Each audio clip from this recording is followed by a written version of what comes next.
Bienvenidos a esta exploración detallada. Hoy nos metemos de lleno en unas máquinas fascinantes, las que impulsan casi todos los vuelos comerciales, los motores de turbina de gas. Efectivamente, son el corazón, ¿no? Y para entenderlos bien, vamos a usar como guía unos extractos de un manual técnico, el módulo 15 de formación para la certificación B1. Es denso, sí, pero bueno, vamos a intentar sacarle el jugo. Exacto, esa es la idea. Simplificar un poco toda esa complejidad. Queremos partir de la física más básica, ver cómo se aplica en la ingeniería y cuáles son las piezas clave. Que sea interesante, vamos, no solo técnico. Claro, porque entender cómo funcionan, aunque sea a grandes rasgos, te hace valorar mucho más la ingeniería que hay detrás de cada vuelo. Veremos cómo principios físicos que nos suenan, como las leyes de Newton, se usan de formas súper ingeniosas. Ok, pues empecemos por el principio, la energía. El manual, bueno, la define como la capacidad de hacer trabajo. Y nos vamos a centrar en dos tipos. La potencial, que es como energía guardada, lista para usarse, y la cinética, que es la del movimiento. Piensa en el avión cogiendo velocidad en la pista. Eso es pura energía cinética. Y la fórmula es importante. Energía cinética es igual a 1/2 de la masa por la velocidad al cuadrado. Ese velocidad al cuadrado nos dice que la velocidad es un factor clave. Mucho. Y esto conecta directamente con Newton, claro. La primera ley, la de inercia. Los objetos tienden a seguir como están, quietos o moviéndose, a no ser que algo los frene o los empuje. Esa sensación cuando el avión frena en la puerta de embarque, pues eso es inercia pura. La segunda ley es crucial para nosotros. Fuerza igual a masa por aceleración. F igual a ma. Define cómo una fuerza cambia el movimiento y es la base para calcular el empuje del motor, esa fuerza tremenda que medimos en libras o newtons. Un motor grande puede dar, no sé, 50.000 kilos de empuje. Una barbaridad. Y la tercera ley, la famosa de acción-reacción, quizá la más intuitiva para esto de la propulsión. Para cada acción hay una reacción igual y opuesta. El motor lanza una masa de aire enorme hacia atrás. Esa es la acción. Y como resultado, el propio aire, digamos, empuja al motor y al avión hacia adelante. Esa es la reacción. Pero ojo, es importante entender que no es que el aire expulsado se apoye en el aire de fuera. No necesita nada contra que empujar. Ah, vale. Funciona simplemente acelerando esa masa de aire. Piensa en un cohete en el espacio. No hay aire, pero expulsa gases hacia atrás y eso le impulsa hacia adelante. Es el mismo principio. Entendido. O sea que lo realmente interesante es que esta tercera ley es la base de casi todo lo que vuela, ¿no? Quitando los cohetes, claro. Acelerar aire es la clave, sea con hélice o reactor. Y junto a Newton, otro principio físico fundamental aquí es el de Bernoulli. Describe cómo se comporta un fluido, como el aire, cuando se mueve. Básicamente, si su velocidad aumenta, su presión estáltica disminuye, y al revés. La energía total se conserva, pero cambia de forma. Como en un tubo de estos que se estrechan, ¿verdad? El aire tiene que ir más rápido en la parte estrecha y ahí baja la presión. Exactamente. Y esto es súper importante para diseñar los conductos dentro del motor.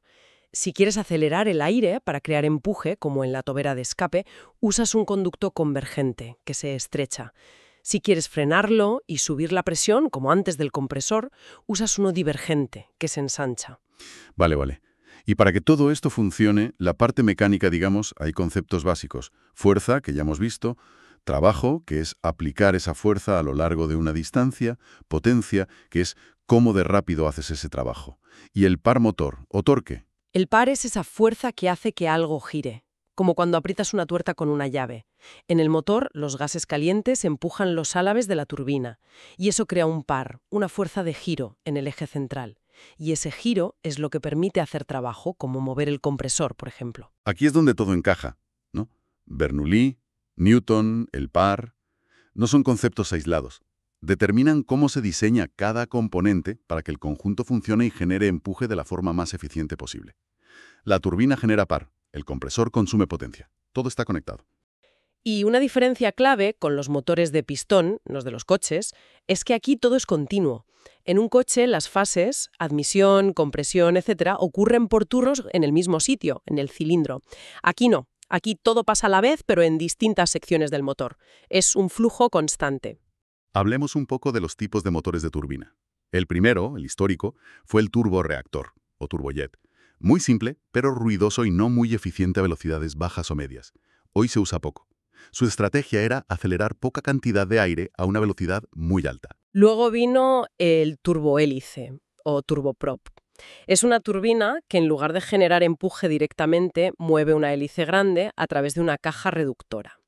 Son muy eficientes a velocidades más moderadas, unos 500-600 kilómetros por hora, y geniales para pistas cortas. La hélice hace casi todo el trabajo. El turboeje o turboshaft es parecido, ¿no? Pero la potencia no mueve una hélice. Exacto. Mueve el rotor de un helicóptero, por ejemplo, o el generador de una APU, una unidad de potencia auxiliar, de las que hablaremos luego. Aquí la potencia se mide en caballos, no tanto en empuje. Y llegamos al rey actual, el turbofan o turbofan, el que llevan casi todos los aviones de pasajeros. Tiene ese ventilador enorme delante. Eso es. Y la clave es que la mayor parte del aire que mueve ese ventilador, que se llama aire de derivación o bypass, pasa por fuera del núcleo caliente del motor. Su estrategia es la contraria al turborreactor. Acelera mucha cantidad de aire a una velocidad relativamente baja. Y eso los hace más eficientes en consumo y bastante más silenciosos. Has mencionado la relación de derivación o bypass ratio. ¿Qué es exactamente? Pues es justo eso, la relación entre la cantidad de aire que pasa por fuera, bypass, y la que pasa por dentro, por el núcleo, el compresor, la cámara de combustión, la turbina. Los motores modernos tienen ratios altísimos, a veces de 10:1 o incluso más. O sea, que 10 veces más aire pasa por fuera que por dentro. Exacto. Y eso significa que la mayor parte del empuje, quizás un 80% o más, viene de ese gran ventilador frontal, como si fuera una hélice súper avanzada metido en una carcasa. Es un diseño genial que combina lo bueno de la hélice, eficiencia, con lo bueno del reactor, velocidad y altitud. Vale. Antes de meternos en las tripas del motor, un repaso rápido de las secciones principales. El aire entra por la admisión, Se comprime en el compresor. se mezcla con combustible y se quema en la sección de combustión. Esos gases calientes mueven la turbina. Y finalmente salen por el escape, generando empuje. Y todo este proceso sigue un ciclo termodinámico que se llama ciclo Brayton. Es un ciclo de presión constante o de combustión continua, a diferencia del ciclo Otto de los coches. Tiene 4 fases que ocurren sin parar. Admisión, compresión, donde sube mucho la presión y la temperatura. Expansión o combustión, donde se añade calor quemando combustible y el volumen aumenta muchísimo a presión más o menos constante. Y escape, donde los gases se expanden primero por la turbina, cediéndole energía, y luego por la tobera para salir a gran velocidad. Y el resultado final es el empuje, que, como decías antes, se basa en la segunda ley de Newton. Es el cambio en la cantidad de movimiento de esa masa de aire que pasa por el motor. Y claro, lo que se busca siempre es la máxima eficiencia térmica, o sea, convertir la mayor cantidad de energía del combustible en trabajo útil, en empuje. ¿Qué factores influyen? Pues, sobre todo, la temperatura máxima que aguantan los materiales de la turbina, la famosa TIT, Turbine Inlet Temperature. Cuanto más alta, en principio, más eficiente. Pero habrá un límite, supongo. Claro, un límite por los materiales. También influye mucho la relación de compresión, cuánto comprime el aire el compresor y, por supuesto, lo bien que funcionen el propio compresor y la turbina. Los pilotos tienen formas de medir cómo está funcionando el motor, ¿no? He oído hablar del EPR. Sí, el EPR, Engine Pressure Ratio, es un indicador importante. Compara la presión total a la salida del motor con la presión a la entrada. Te da una idea del esfuerzo que está haciendo el motor. Se usa para ajustar la potencia. Y la EGT, la temperatura de los gases de escape, es como el límite de seguridad. Exacto. La EGT, Exhaust Gas Temperature, es un parámetro crítico. Subir la temperatura da más potencia, sí, pero si te pasas puedes dañar seriamente la turbina, que es carísima. Por eso hay límites muy estrictos. Y existe el concepto de flat rating, que significa que el fabricante te garantiza un empuje determinado hasta cierta temperatura ambiente. Si hace más calor, el sistema limita automáticamente para no pasar la EGT máxima. Protege el motor. Bien, vamos a acercarnos ahora a esos componentes, sin volvernos locos con los detalles, pero para hacernos una idea. La admisión, el inlet. Su trabajo es coger el aire de fuera y llevarlo de forma suave y uniforme hasta el compresor, y recuperar algo de presión por la propia velocidad del avión, el efecto RAM. Después, el compresor. Misión principal: aumentar una barbaridad la presión del aire. Hablamos de multiplicarla por 30, 40 o incluso más en motores grandes. Y tiene una función secundaria vital: sacar parte de ese aire comprimido, el bleed air o aire de purga, para otros sistemas del avión y para refrigerar el propio motor. Hay dos tipos básicos de compresores. El centrífugo, que has dicho que es más simple. Sí, es más robusto, bueno para motores más pequeños o APUs. Usa un rotor que lanza el aire hacia afuera por fuerza centrífuga, aumentando la presión. Y el axial. El axial es el más común en los motores grandes de aviación comercial. Tiene muchas etapas, una detrás de otra. Cada etapa tiene una fila de álabes que giran, rotor, y otra de álabes fijos, estator. El aire pasa recto a través de ellos y en cada etapa se comprime un poco más. Es más eficiente para conseguir presiones muy altas. A veces, algunos estatores tienen ángulo variable, se llaman VSVs, para controlar mejor el flujo de aire a distintas revoluciones y evitar problemas. ¿Y eso de N1 y N2 que se oye a veces, tiene que ver con el compresor? Tiene que ver con los spools o ejes. En motores grandes y eficientes, el compresor y la turbina no son una sola pieza giratoria.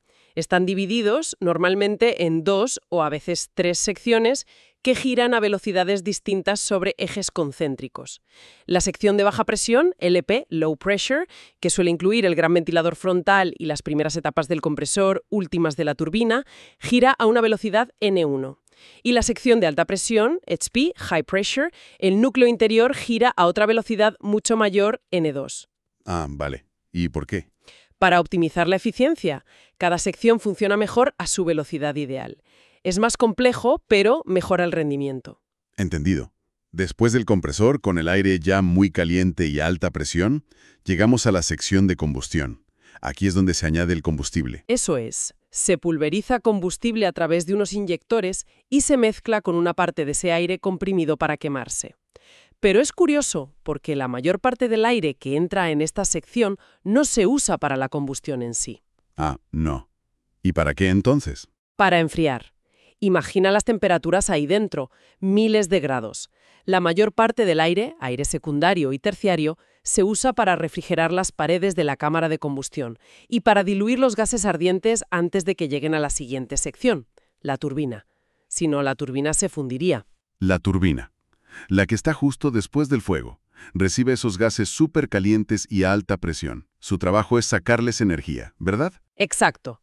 Y saca muchísima energía. Fácilmente un 60 o 70% de toda la energía liberada al quemar el combustible.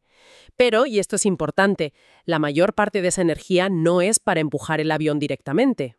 Entonces, ¿para qué? Para mover el compresor. El compresor consume una potencia enorme para comprimir todo ese aire. La turbina tiene que generar la energía suficiente para mover el compresor. Y también los accesorios del motor, bombas de aceite, combustible, generador. También tiene etapas como el compresor axial con álabes fijos, estatores o toberas guía, y móviles, rotores.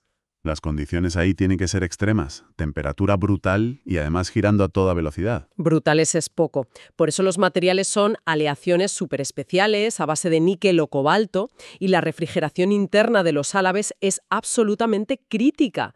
Tienen conductos internos por los que pasa aire más frío del compresor para que no se derritan. Es una ingeniería increíble. Y finalmente, después de pasar por la turbina, los gases, ya con menos energía pero aún calientes, van a la sección de escape. Sí. Se dirigen hacia atrás a través de una tobera. La tobera está diseñada para acelerar esos gases al máximo y convertir la energía que les queda, presión y temperatura, en velocidad de salida. Esa velocidad de salida es lo que genera el empuje final. Por la tercera ley de Newton. Y en esta zona de escape encontramos dos cosas importantes más, ¿no? Los inversores de empuje. Fundamentales para frenar el avión en tierra, sobre todo si es pesado o la pista está mojada.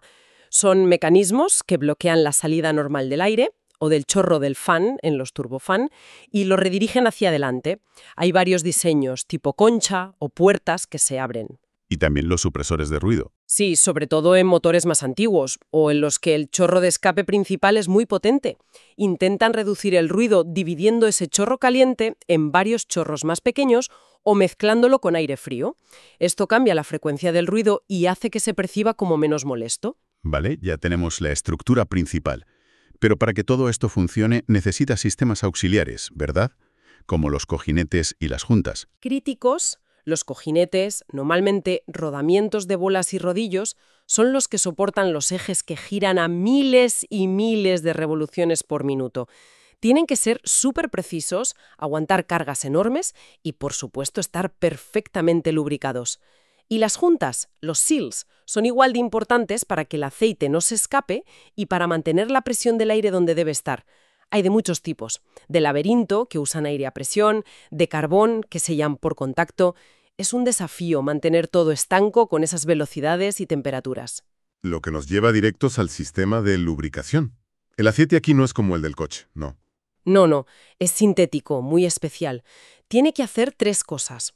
Lubricar, claro, para reducir la fricción, enfriar los cojinetes y engranajes, que se ponen muy calientes, y limpiar, arrastrando cualquier partícula de desgaste que se produzca. Y suele ser un sistema de cárter seco, has dicho. Sí, la mayoría. El aceite no se acumula en el fondo del motor, sino que se guarda en un depósito externo. Hay una bomba que lo manda a presión a los puntos clave, cojinetes, engranajes, y luego otras bombas llamadas de barrido o scavenger lo recogen de esas zonas y lo devuelven al depósito. Antes de volver pasa por filtros para quitar impurezas y por un enfriador, que suele ser un intercambiador de calor donde el aceite caliente cede calor al combustible frío. Así se calienta un poco el combustible, que viene bien. Y también hay detectores de partículas, los chip detectors. Exacto. Son unos tapones imantados que se colocan en las líneas por donde vuelve el aceite. Si hay desgaste en algún componente metálico, las partículas se quedan pegadas al imán. Es una forma muy buena de detectar problemas internos de forma temprana. Muy ingenioso. Hablemos del sistema de combustible. También tiene su miga, imagino. Pues sí. Tiene que coger el combustible del depósito, del avión, filtrarlo, calentarlo si hace falta para que no se formen cristales de hielo por el agua que pueda llevar, aumentar mucho su presión y finalmente medir con muchísima precisión la cantidad exacta que va a los inyectores para pulverizarla dentro de la cámara de combustión. ¿Problemas con el agua en el combustible? Sí, el combustible de aviación, queroseno, tipo Jet A, puede absorber algo de humedad del aire. Si hace frío en altitud, ese agua puede congelarse y taponar los filtros, o, peor, pueden crecer bacterias y hongos en la interfaz entre el agua y el combustible. Por eso se usan aditivos antihielo biocidas y los sistemas tienen filtros y calentadores. ¿Y quién decide cuánto combustible inyectar? Y el cerebro es la unidad de control de combustible, la FCU.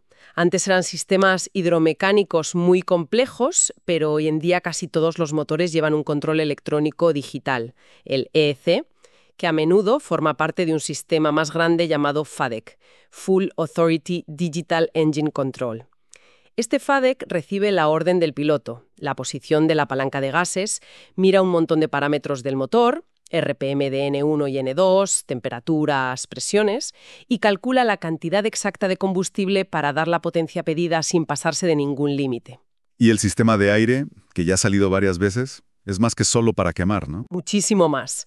Ya hemos dicho que la mayor parte del aire que entra en la cámara de combustión es para refrigerar, y el aire de purga, el bleed air, que se saca del compresor, es vital. Va para presurizar la cabina, para el antihielo de las alas y de la entrada del propio motor, para poner en marcha otros motores, arranque neumático, y también para refrigerar internamente las partes más calientes de la turbina y los sellos de los cojinetes. El manejo del aire es súper complejo. Y para que todo empiece a moverse necesitamos los sistemas de arranque y encendido. El motor no arranca solo. No, claro. Necesita algo que lo haga girar lo suficientemente rápido, a un 15-25% de su velocidad máxima más o menos, para que el compresor ya meta suficiente aire, se pueda inyectar combustible, encenderlo y que el motor ya se autosostenga. ¿Y qué lo hace girar? Motor que ya esté en marcha. Eso se llama cross-bleed start. En motores más pequeños o en las APUs se suelen usar arrancadores eléctricos, a veces combinados con el generador, starter generator. Y una vez que gira hay que encender la mezcla. Exacto. Para eso está el sistema de encendido. No es como el de un coche.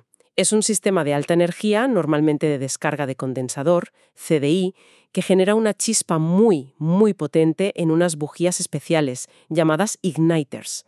Suelen ser dos sistemas independientes por motor, por redundancia. Se usan principalmente durante la secuencia de arranque. ¿Solo en el arranque? Principalmente sí, pero también se puede activar el encendido continuo en fases críticas como el despegue, el aterrizaje, o si se vuela con mal tiempo o posibilidad de hielo, como medida de seguridad para asegurar un reencendido rápido si el motor se apagara por alguna razón. Vale, vamos terminando con un vistazo rápido a la operación y mantenimiento. Operarlo, para el piloto, parece fácil con el FADEC, ¿no? Una palanca y listo. Sí, la automatización ha simplificado mucho las cosas, pero el arranque sigue siendo una fase delicada. Hay que vigilar muy bien la EGT, que no se dispare, eso sería un hot start, las RPMs, que suban correctamente y no se queden colgadas, un start, y la presión de aceite. ¿Y si un arranque sale mal, qué se hace? Pues se corta el combustible inmediatamente y se sigue haciendo girar el motor un rato con el arrancador para ventilar los gases calientes y el combustible no quemado antes de intentar arrancar de nuevo. Y antes de parar el motor después de un vuelo, siempre se deja un tiempo a ralentí para que las temperaturas internas se estabilicen y no haya choques térmicos al enfriarse. ¿Y el mantenimiento? Debe ser un mundo aparte. Lo es.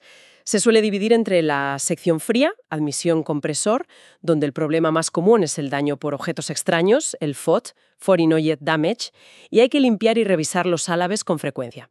Y la sección caliente, combustión turbina, donde el calor es el gran enemigo y se buscan grietas, deformaciones, quemaduras. Es un trabajo muy minucioso. ¿Se usan herramientas como el boroscopio, me imagino? Spectrometric Oil Analysis Program es otra herramienta clave. Analizando las partículas metálicas que hay en el aceite usado, puedes saber qué componentes internos se están desgastando y anticiparte una posible avería. Es mantenimiento predictivo puro y duro. Y no nos olvidemos de las APUs, esas pequeñas turbinas que vemos a veces en la cola de los aviones. Importantísimas. Son pequeños motores de turbina, normalmente turboejes, que proporcionan energía eléctrica y aire neumático al avión cuando está en tierra, sin necesidad de tener los motores principales en marcha. Permiten tener luces, aire acondicionado y arrancar los motores principales. Son vitales para la autonomía del avión. ¿Y si un motor se guarda un tiempo, necesita cuidados especiales? Sí, claro. La corrosión es un enemigo silencioso. Si un motor va a estar parado un tiempo, hay que conservarlo. Se le introducen aceites y compuestos protectores especiales, se tapan todas las aperturas y se usan bolsas con material desecante, como gel de sílice, para absorber la humedad. Bueno, creo que hemos cubierto bastante terreno. Entonces, ¿qué sacamos en claro de todo esto? Pues que partiendo de leyes físicas básicas, la ingeniería ha creado unas máquinas increíblemente complejas y sofisticadas. Materiales, aerodinámica, control. Todo tiene que funcionar a la perfección. Exacto. Son máquinas potentísimas y si piensas en la complejidad y las condiciones en las que trabajan, son asombrosamente fiables. Y eso nos lleva a una reflexión final, quizás. A ver, Con toda esta complejidad y la importancia crítica que tienen para la seguridad, y viendo cómo ya usamos herramientas como el SOP o la monitorización electrónica continua, FADEC, ¿hacia dónde vamos? ¿Cuál es el siguiente paso en la monitorización de la salud del motor? Buena pregunta. Podríamos estar yendo hacia motores llenos de microsensores integrados en los propios componentes que manden datos en tiempo real para que una inteligencia artificial los analice y prediga fallos con una precisión y antelación que hoy ni imaginamos. ¿Podría eso revolucionar por completo el mantenimiento aeronáutico y la seguridad? Es algo para darle una vuelta, ¿no crees? Desde luego. Una perspectiva fascinante para cerrar este análisis a fondo. Esperamos que esta inmersión en el mundo de los motores de turbina de gas haya sido reveladora e interesante. Muchas gracias por acompañarnos y hasta la próxima.